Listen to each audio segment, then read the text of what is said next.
I'm Javi, the founder and chairperson of Dulungan Youth.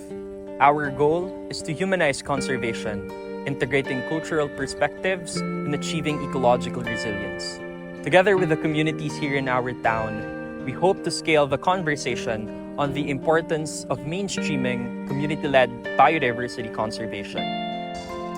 Importante nga ang amon ginaubra ngaya ay para ya sa amon mga pumuluyo ng barangay Aluhipan. Gusto gid naman nga mapadayon ang diya nga programa agad maprotektahan ang ganang manggad kag mapadayon naman pag diya nga mga buruhaton agad nga maago man naman ang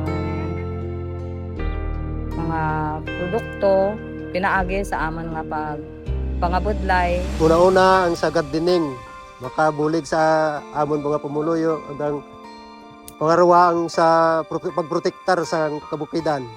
Mahimo naman nga makadugang gid kang amon mga kinahanglanon. With the right support, we aim to contribute to a growing community of practice. For us, rewriting the story of restoration where people and nature thrive together starts at home.